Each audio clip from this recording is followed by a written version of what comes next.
Story की शुरुआत एक क्लासरूम से होती है जहां हमारा एमसी सो रहा था। तभी अचानक से वह उड़ता है और चिल्लाता है, लिटिल जूनियर सिस्टर। ये कहने के साथ वह सोचता है, ये क्या हो गया। मैं तो अपनी लिटिल जूनियर सिस्टर के साथ इमोर्टलों के फॉर्यूनल लैंड में एंटर कर रहा था, लेकिन मैं अचानक से यहाँ कैसे आ गया। लिटिल जूनियर सिस्टर खुद को सेक्रीफाइस करके मुझे बचाया था, लेकिन वो खुद कहीं गायब हो गई। तभी वह अपने आसपास देखता है और सोचता है, ये क्या हो गया। ये तो शायद मेरा ही हाई स्कूल लग रहा है। क्या मैं सच में अपने पास्ट में आ गया हूँ। तभी उसका क्लास में उसे कहता है कि यहाँ एग्ज़ाम हो रहा है, अब क्या तुम दिन में भी सपने देखने लग गए हो। तभी एमसी अपने आसपास देखकर हैरान हो जाता है और सोचता है, अच्छा तो ये मेरा हाई स्कूल ही है और मैं अभी अपने हाई स्कूल के एग्ज़ाम हॉल में हूँ। तभी सब लड़के उस पर हंसने लग जाते हैं और कहते हैं कि चैनमू अब दिन में भी सपने देखने लग गया है। तभी हमें हमें हमारे एमसी का नाम बताया जाता है, जो कि होता है चैनमू।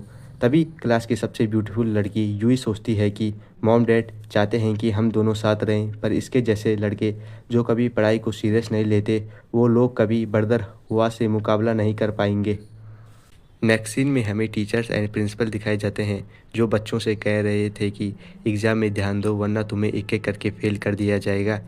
तभी टीचर चैनमू को देखता है और डांटता है कि तुम इतना शोर क्यों मचा रहे हो, क्या तुम्हें एग्ज़ाम नहीं देना। पर चैनमू तो हैरान हो रखा था और सोच ही रहा था कि क्या मैं सच में अपने पास्ट में आ गया हूँ, क्योंकि जो टीचर मेरे सामने हैं वो मुझे हाई स्कूल में इंग्लिश पढ़ाया करते थे और अब तो मेरी सारी स्पिरिचुअल एनर्जी भी ख़त्म हो गई है। तब एमसी को पक्का यकीन हो जाता है कि वह पास्ट में आ गया है। तभी एमसी सोचता है कि जब मैं अपने पास्ट में आ ही गया हूँ तो मैं अपनी फैमिली दोस्तों को एक अच्छी लाइफ दे पाऊँगा और अपनी लिटिल जूनियर सिस्टर को भी बचा पाऊँगा। चैनमू ये सब सोच ही रहा होता है कि तभी टीचर उसे डांटता है कि तुम अब तक खड़े हो, अगर तुम्हें एग्ज़ाम नहीं देना तो मेरे एग्ज़ाम हॉल से निकल जाओ। ये सुनते ही चैनमू वहाँ से निकल जाता है। ये देखकर सभी लड़के हैरान हो जाते हैं, पर चैनमू तो अपनी कल्टीवेशन को दोबारा रिस्टोर करने का प्लान बना रहा था। नेक्स्ट सीन में हमें कल्टीवेशन के रियलम के बारे में बताया जाता है। कल्टीवेशन लेवल में सबसे नीचे जो लेवल आता है उसे क्यूआई रिफाइनिंग लेवल बोलते हैं, और फिर उसके बाद गोल्डन कोर रियलम आता है, उसके बाद इन्फिनाइट रियलम आता है, फिर आता है बॉडी फ्यूजिंग रियलम, फिर महायाना, फिर क्लाइमेटी और फिर इमोर्टल लेवल, और सबसे लास्ट में जो सबसे पावरफुल लेवल होता है उसे कहते हैं वेनरेबल लेवल। और पास्ट में हमारा एमसी बॉडी फ्यूजिंग रियलम पे होता है। तभी एमसी पेड़ के नीचे बैठकर या सोचकर कल्टीवेशन करने लग जाता है कि वह पिछले जन्म में बॉडी फ्यूजिंग लेवल पर था, उसे अब यहाँ तक पहुँचने में कितना समय लगेगा। और 1 घंटे तक कल्टीवेशन करने के बाद वह अपनी क्यूआई को बॉडी में फ्यूज़ कर पाता है, जिसे देखकर वह खुश हो जाता है। और तभी वहाँ उसके सारे दोस्त भी आ जाते हैं जो उसका मजाक उड़ा रहे थे। पर एमसी को इससे कोई फ़र्क नहीं पड़ता, क्योंकि तभी उसकी नज़र एक गोल्डन हेयर वाली लड़की पर जाती है और एमसी सोचता है कि यह एक ऑर्डिनरी बिजनेस फैमिली से है, पर पास्ट लाइफ में इसने मेरी बहुत सारी मदद की थी। तभी यूई चैन एमसी से कुछ बोलती है, पर एमसी उसे इग्नोर करके गोल्डन हेयर लड़की जिसका नाम याओ याओ था उससे कुछ पूछता है कि तुम्हारा एग्ज़ाम कैसा गया। यह देखकर वह लड़की ब्लश करने लग जाती है। फिर एमसी वहाँ से चला जाता है और यूई सोचती है कि इसे क्या हो गया, ये तो मुझे इग्नोर कर रहा है। क्या इसकी इतनी हिम्मत हो गई कि वो स्कूल की गॉडेस को इग्नोर कर सके। पर हमारे एमसी को इससे कोई फ़र्क नहीं पड़ता और अपने रास्ते चले जाता है। तभी एमसी हमें बताता है कि इसी दिन की बात याओ की फैमिली को मुश्किलों का सामना करना पड़ा था, पर अब मैं ऐसा नहीं होने दूंगा, क्योंकि याओ ही एक ऐसी लड़की थी जिसने पास्ट में मेरी बहुत मदद की थी। फिर एमसी हमें बताता है कि अभी तो मैं यूई के घर में ही रहता हूँ, क्योंकि उसकी मदर और मेरी मदर दोनों आपस में अच्छे दोस्त हैं। पर अब मैं वहाँ नहीं रुक सकता, मुझे जल्द से जल्द अपने रहने का इंतज़ाम करना ही होगा। फिर नेक्स्ट सीन में हमें एमसी को रोड किनारे तालिस्मान सेल करते हुए दिखाया जाता है। तभी एक बुड्ढा कहता है कि अब तो साले स्टूडेंट भी स्कैम करने लग गए हैं, क्या होगा इस जनरेशन का।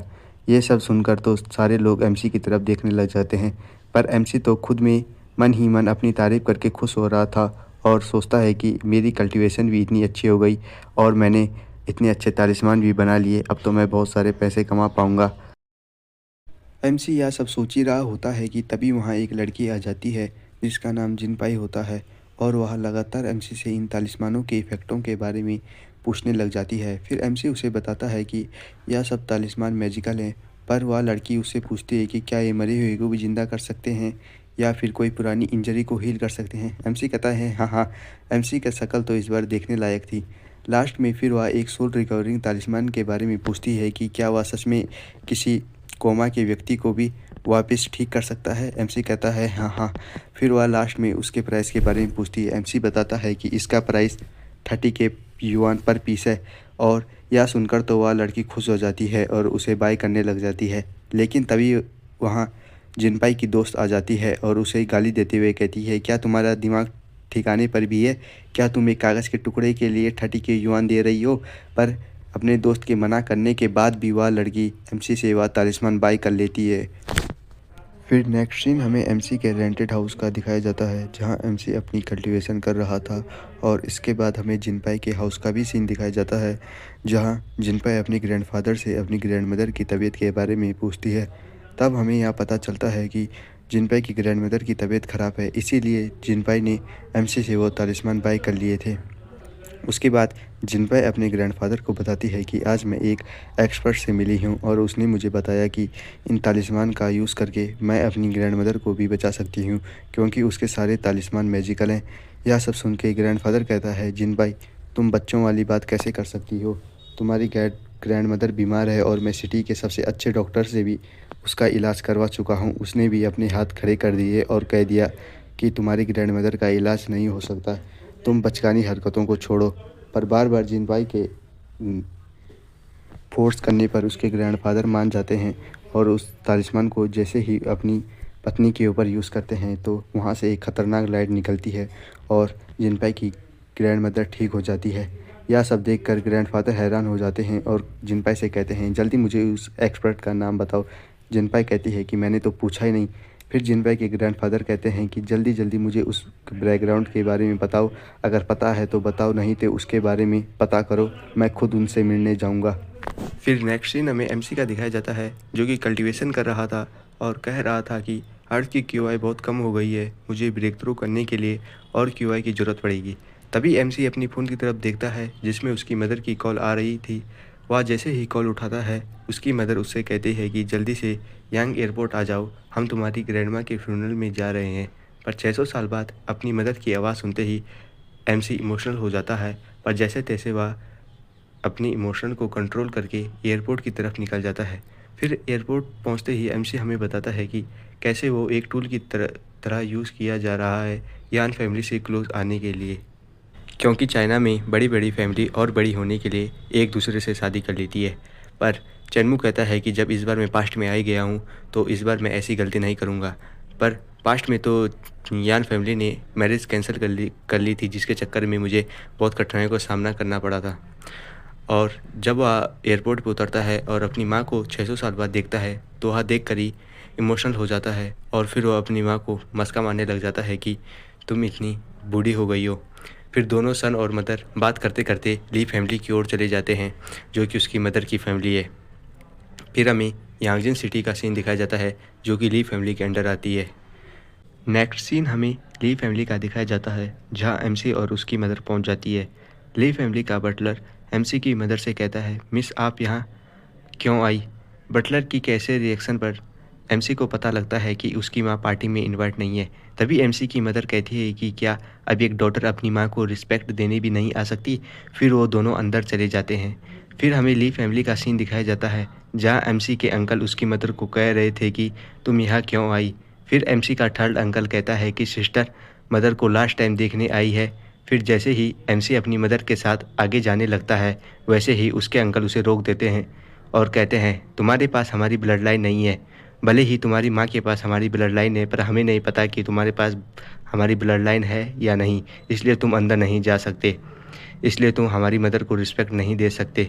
यह देखकर एमसी की मदर को गुस्सा बहुत आता है, पर वह कुछ कर भी नहीं सकती थी। फिर एमसी की मदर अपनी मदर को रिस्पेक्ट देने के लिए अंदर। फिर नेक्स्ट सीन हमें पार्किंग सीन का दिखाया जाता है, जहां एमसी का कज़न एमसी की मदर से कह रहा होता है, आंट चेनमू आज हमारे साथ रहेगा, क्योंकि फादर ने मुझे कहा है कि मैं अपने लिटिल ब्रदर को ली फैमिली का एरिया घुमाऊं और उसे ली फैमिली की महानता के बारे में बताऊं। पर एमसी को तो पता होता है कि जैसे ही उसकी मदर वहाँ से जाएगी वह उसके साथ मारपीट करने लगेंगे। और होता भी ऐसा ही है। उसका कज़न उसे एक ओल्ड वेयर हाउस की देता है और कहता है कि आज तुम ये रहोगे, तुम्हें अपनी औकात के बारे में पता होना चाहिए। एमसी यह सब सुनकर हैरान नहीं होता क्योंकि एमसी को पता होता है कि अब वो क्या करने वाले हैं। फिर एमसी उसकी को जला देता है और याद करता है कि पिछली बार वह उसे वेयर हाउस में लेके कितना मारा था, पर इस बार सीन थोड़ा अलग है।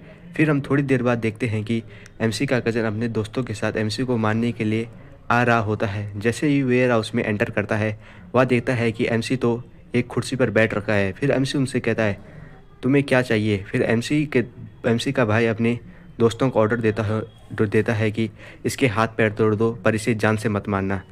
यह सब सुनते ही उसके दोस्त एमसी पर टूट पड़ते हैं, पर एमसी तो उन्हें 1 मिनट से कम समय में ही हरा देता है, जिसे देखकर तो एमसी का भाई भी हैरान हो जाता है और कहता है, चेनमू, मुझे नहीं लगा था तुम इतने पावरफुल हो। लगता है तुम्हारे पास भी कुछ ट्रिक्स हैं, पर यह ट्रिक्स मेरे पे काम नहीं आएगी। अब मैं तुम्हें असली पावर दिखाऊंगा। फिर एमसी का गजन अपनी क्यूआई को रिलीज़ कर देता है, जिसे देखकर तो एमसी भी हैरान हो जाता है और कहता है, क्या ये भी कल्टीवेटर है? ऐसा कैसे हो सकता है? क्या अर्थ में सचमुच में कल्टीवेटर है? पर यह सब एमसी सोच ही रहा होता है कि तभी उसका ब्रदर उसे एक पंच मारने वाला ही होता है, पर एमसी उसके पंच को एक हाथ से पकड़ देता है और उसे ज़मीन पर पटक देता है। यह सब देखकर तो एमसी का गजन हैरान हो जाता है और कहता है, कैसे? पर एमसी तो ये सोच रहा था, क्या सच में ये जो मेरा ब्रदर है ये आउटर कोर रियलम पे है? क्या यह सच में हो सकता है कि अर्थ में अभी भी इमोर्टल जिंदा हो? फिर एमसी अपने ब्रदर के ऊपर पाँव रखकर कहता है, क्या तुम इसे ही ट्रू स्ट्रेंथ कहते हो? यह सब देखकर तो उसके कजिन के साथ आए हुए दोस्त भी कहते हैं, चन्मू, ब्रदर हुई को जाने दो, वरना तुम्हारे साथ अच्छा नहीं होगा। एमसी कहता है, क्यों नहीं, मैं उसे ज़रूर जाने दूंगा, पर पहले थोड़ा उसकी खातिरदारी तो कर लूँ, उसे थोड़ा चाय पानी पिला दूँ। चाय पिलाने की जगह वह उसका एक हाथ तोड़ देता है और साथ ही में उसे क्रिपल कर देता है और उसके डाइटियान भी तोड़ देता है, जिससे अब वह कभी कल्टीवेशन नहीं कर सकता और जो उसने कल्टीवेशन की होगी वो भी नष्ट हो जाएगी। यह सब देखकर तो एमसी का गजन बहुत ज़ोर से चिल्लाता है दर्द के मारे और कहता है, चन्मू, मैं तुम्हें बहुत जल्द मारूंगा, चाहे दुनिया ख़त्म हो जाए पर मैं तुम्हें मार कर ही रहूँगा। एमसी कहता है, क्यों नहीं, अगर ज़िंदा रहे तो ज़रूर मार लेना। नेक्स्ट सीन अमीरी फैमिली का दिखाया जाता है, जहां एमसी के आंट और अंकल अपने बेटे को लेके एमसी के ग्रैंडफादर में आए होते हैं और एमसी के ग्रैंडफादर को बताते हैं, देखिए उस ट्रेंच ने मेरे बेटे के साथ क्या कर दिया। उसने मेरे बेटे की डंटियाँ तोड़ दी और उसे हमेशा के लिए क्रिपल कर दिया। यह सब सुनकर तो एमसी के ग्रैंडफादर भी गुस्सा हो जाते हैं और कहते हैं, किसकी इतनी हिम्मत हुई कि उसने ली फैमिली के अंदर हाथ डाला। फिर एमसी की आंट बताती है कि और कोई नहीं, लिटिल फोर्थ सिस्टर का बेटा चैनमू, उसी ने ये सब किया है। यह सुनकर तो ग्रैंडफादर को और गुस्सा आ जाता है और वो अपने एक लड़की को कहते हैं कि जल्दी उस ब्रैड को यहाँ ले आओ, मैं उसे नहीं छोड़ूंगा। पर यह सब सुनते ही चैनमू कहता है, किसी को आने की ज़रूरत नहीं है, तुम्हारी तो बेटे मैं अकेला ही फाड़ूंगा, और कहकर वहाँ आ जाता है।